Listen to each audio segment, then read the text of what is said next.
Você sabia que existe um tipo de lipídio responsável pela regulação da dor e da inflamação no nosso corpo? Seja bem-vindo ao canal Biolopes, eu sou o professor Marquinho de Biologia e hoje nós vamos falar desses compostos orgânicos apolares.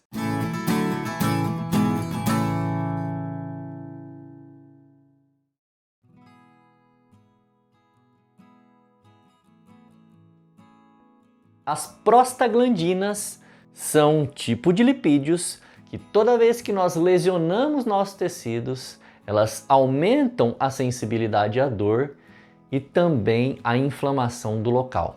Elas são produzidas no útero, no cérebro, nos rins e também no sistema cardiovascular. Então pensa numa situação, lesionou o tecido, as prostaglandinas vão ali aumentar a nossa sensibilidade à dor para a gente não encostar, deixar quietinho e aumentar o processo inflamatório para que muito sangue chegue naquela região, levando plaquetas, leucócitos, hemácias, nutrientes para restaurar aquele ferimento. Todos os tipos de lipídios apresentam em comum um álcool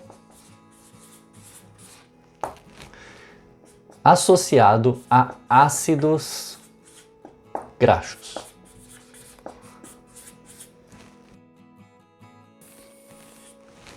E esses dois tipos de substâncias são importantes para formar os 5 grupos de lipídios que nós vamos comentar aqui, mas aquele falado agora há pouco, as prostaglandinas. O que diferencia então é o tipo de álcool e o tipo de ácidos graxos que eles são formados. Mas outra propriedade geral dos lipídios é que eles são apolares. E quando nós falamos que existem compostos orgânicos apolares, é que eles não têm afinidade com a água, são hidrofóbicos. Sendo assim, não dá para a gente dissolver lipídios com água. Você já deve ter percebido toda vez que você vai lavar uma panela com bastante óleo, por exemplo, ou com bastante gordura. Fica difícil só com a água retirar aquilo. É necessário usar o detergente para fazer uma remoção mecânica.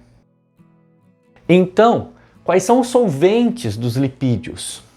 Acetona, éter, benzina, todos solventes que são orgânicos, tá bom? Outra característica legal também da gente comparar, inclusive com os outros compostos orgânicos que nós já estudamos, como carboidratos e proteínas, é lembrar que esses não são polímeros. Nós vimos que os carboidratos são polímeros. O que significa isso? Que existem monômeros unidos, ligados, glicose com glicose, com glicose, com glicose, forma uma cadeia de glicose chamada polissacarídeo. Esse polissacarídeo é um polímero formado por monômeros, que são as glicoses. Nas proteínas também acontece assim. Existe uma cadeia de peptídeos, que são aminoácidos, aminoácido, aminoácido, aminoácido, aminoácido, aminoácido, formando um polímero. Sendo assim, os aminoácidos são monômeros. No DNA também acontece assim. Uma cadeia de nucleotídeos, formando um polímero cheio de monômeros denominados nucleotídeos. Aqui não é assim que funciona. Nós temos apenas o álcool e os ácidos graxos, que são cadeias de carbono, formando um lipídio. Então não existe álcool, ácido graxo, álcool, ácido graxo, álcool, ácido graxo. Por não existir essas estruturas repetidas, nós não podemos chamar de polímeros. Tá bem? Então, ó, o exemplo que nós temos aqui, que é o nosso primeiro exemplo e o clássico, o mais perguntado de todos, é o lipídio do tipo glicerídeo. Ele é formado por um álcool chamado glicerol e por 3 ácidos graxos. Esse daqui é o famoso triglicerídeo, triglicéries, que fica no nosso sangue, né? Da onde vem esse triglicéries? Da nossa alimentação em óleos e gorduras, tá? Que já falaremos. As funções mais importantes dos glicerídeos são reserva energética.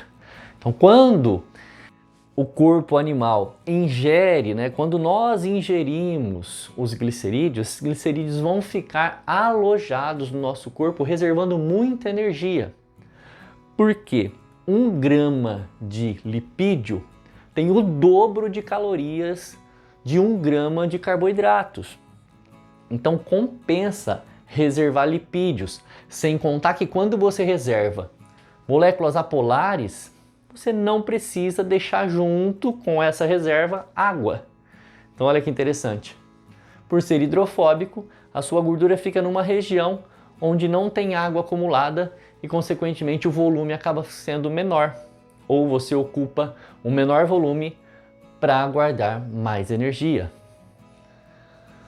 Proteção mecânica é uma função muito legal dos lipídios do tipo glicerídeo. Por quê? Pensa comigo, ó.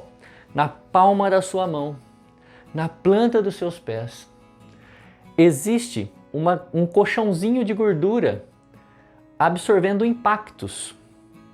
Pensa comigo, se não existisse esse colchãozinho na ponta dos dedos, na palma da mão, na sola do pé, imagina o osso calcâneo. Toda vez que a gente anda, vai apertando a pele ali do calcanhar, poderia rasgar nossa pele em contato do osso com o chão, esmagando essa pele. Como existe a gordura, ela vai criando um amortecimento.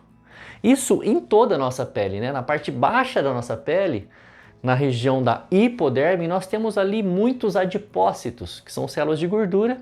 Além de reservar bastante energia, elas vão servir de amortecedor. Terceira função, isolante.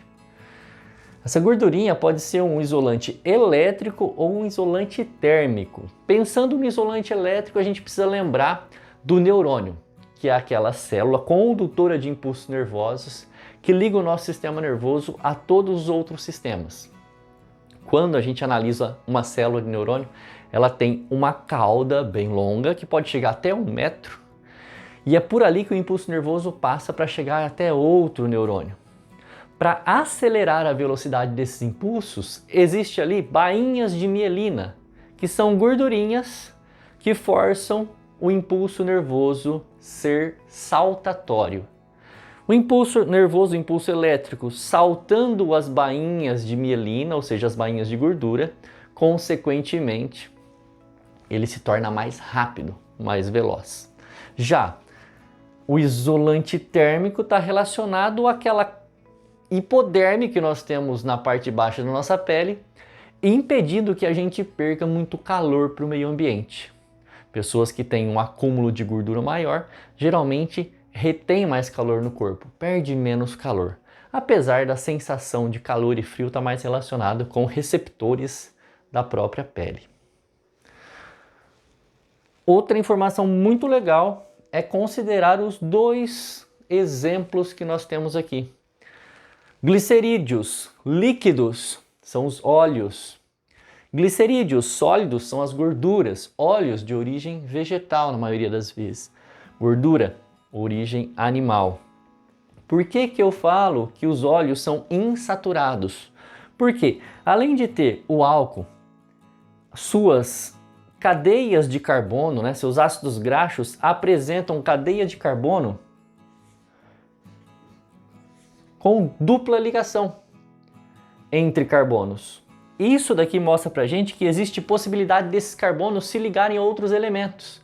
Então essa cadeia é toda torta, permitindo com que os óleos fiquem mais fluidos, mais líquidos, do que a gordura que é saturada, ou seja, os carbonos estão ligados entre si por uma ligação simples, não tem como se ligar a outros elementos. Isso faz com que os ácidos graxos sejam mais retinhos, compactando os lipídios uns em cima dos outros, a gordura uma em cima da outra. Isso faz com que vire um bloco, e esse bloco se torna sólido. Lógico que eu estou falando que o óleo é líquido e que a gordura é sólida, considerando a temperatura ambiente, né? Mais uma questão bem legal da gente comentar aqui é que as gorduras, por exemplo, quando você vai fazer um churrasco, tá ali assando uma carne com gordura, começa a derreter aquela gordura e pingar na brasa, sobe o fogo. Sobe esse fogo por causa desse álcool aqui, ó, do glicerol. Lembra? Álcool, na hora que ele cai na gordura, chama o fogo, esse fogo sobe. Por esse motivo que a gordura pingando ali acende mais ainda aquela chama. Beleza? Segundo grupo de lipídios, os fosfolipídios. Vocês já ouviram falar sobre os fosfolipídios lá na aula de membrana plasmática em citologia. Quem não lembra, dá uma paradinha do vídeo e vai lá ver se você relembra esse assunto, revisa esse assunto.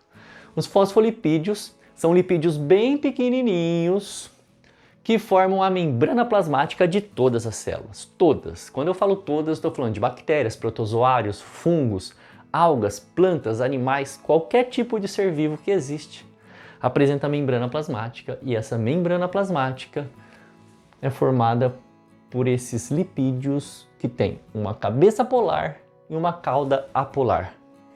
Mas professor, o senhor não tinha falado que o lipídio é apolar? Eu falei que ela é polar.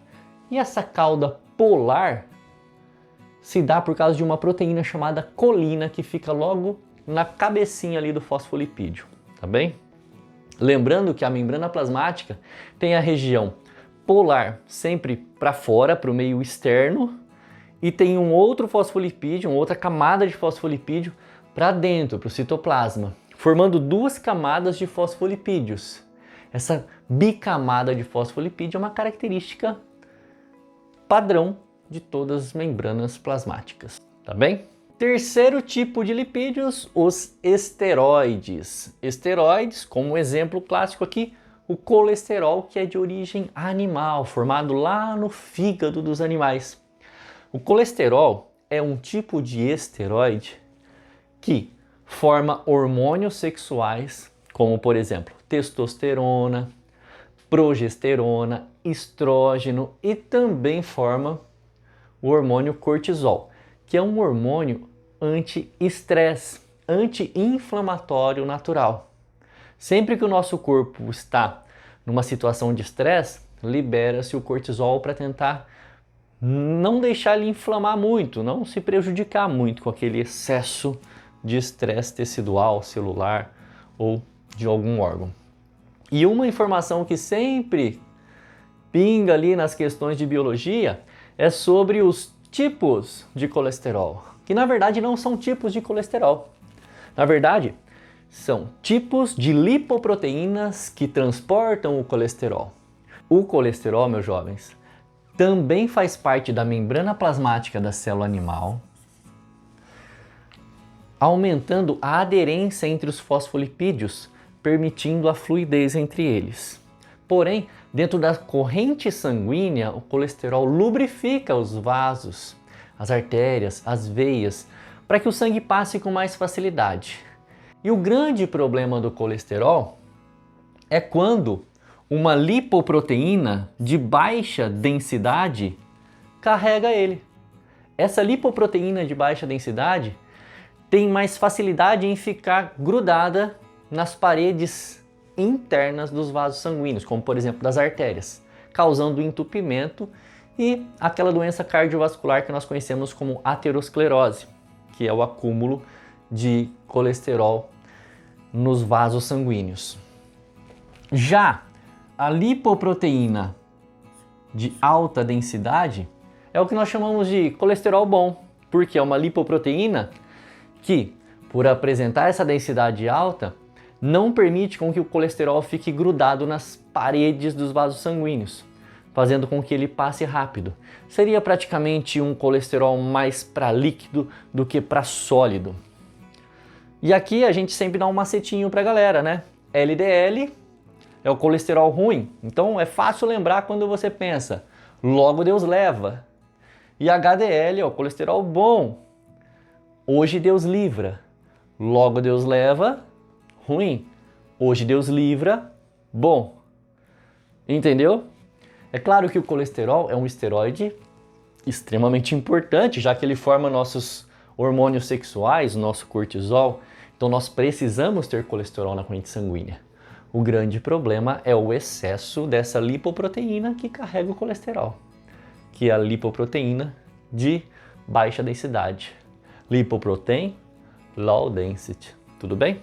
O quarto tipo de lipídios são do grupo dos carotenoides, são os pigmentos vermelho, amarelo e laranja, que têm a função fotossintética, formação de vitamina A e a função oxidante. Primeiro, lembra que a fotossíntese tem um pigmento, que é o pigmento verde, muito importante para que ela aconteça, porém o pigmento verde é limitado na absorção de luz verde.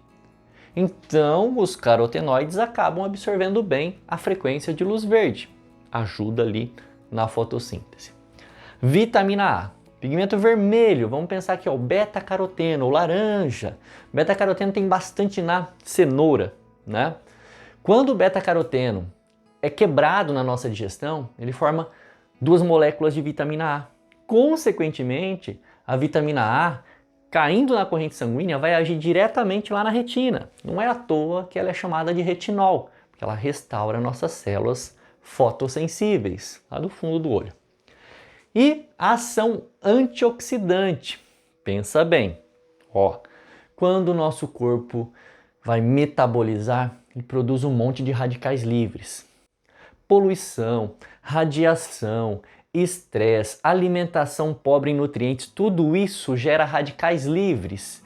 E você já ouviu falar alguma vez que esse excesso de radicais pode danificar DNA, mitocôndria, acelera o envelhecimento, o surgimento de câncer. Bom, isso tudo nós chamamos de estresse oxidativo dos tecidos, das células. Esses pigmentos diminuem esse estresse oxidativo. Por quê? Diminuem os radicais livres no nosso tecido. Então, se alimentar de vegetais vermelhos, amarelo e laranja, diminui consideravelmente o envelhecimento, o surgimento de mutações no DNA, nas mitocôndrias e o aparecimento de alguns cânceres. Para fechar, cerídeos. Os cerídeos são o quinto tipo de lipídios que tem ação impermeabilizante. Quando nós falamos de cerídeos, estamos falando de ceras. Ceras. Então, nas folhas das árvores existem ceras. Essas ceras servem para proteger a folha da desidratação, né, da perda de água.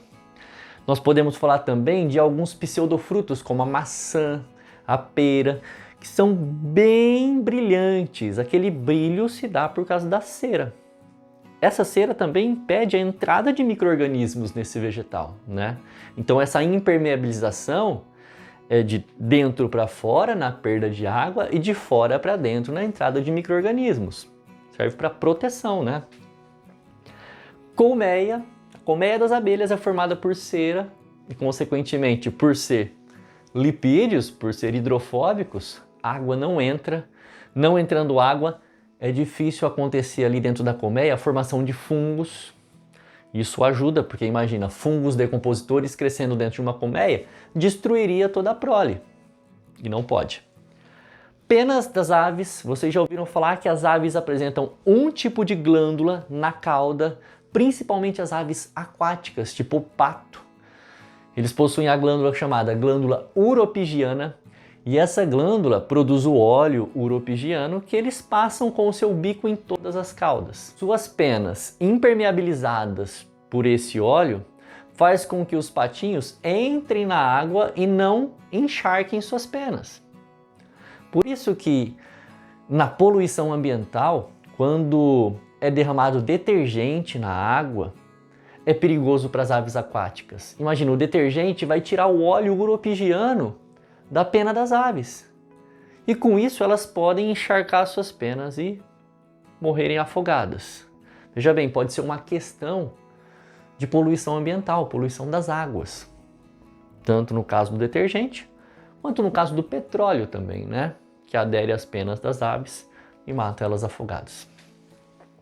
E por último aqui, ó, o cerume. A cera que nós temos na nossa orelha. Nossa orelha externa, que começa aqui no pavilhão auditivo e termina lá no tímpano, tem no canal auditivo e na membrana do tímpano cera. E essa cera é um ótimo impermeabilizante para não permitir com que a água encoste ali, para impedir a entrada de insetos, a chegada de micro-organismos. Essa cera é uma proteção. Então a gente não pode ficar tirando muita cera da orelha, tá? A limpeza, a higiene deve ser feita com muito cuidado e sem exagero. Beleza? E aí, viram que os lipídios não são apenas óleos e gorduras? Se a aula foi bacana para você, compartilha com um amigo. Confere se é inscrito no canal. Se não for inscrito, se inscreva, ative o sininho da notificação e não se esqueça de deixar aquele joinha esperto. Isso ajuda o professor a entregar o vídeo para mais alunos. Vou ficando por aqui. Muito obrigado. Beijos e abraços. Fui!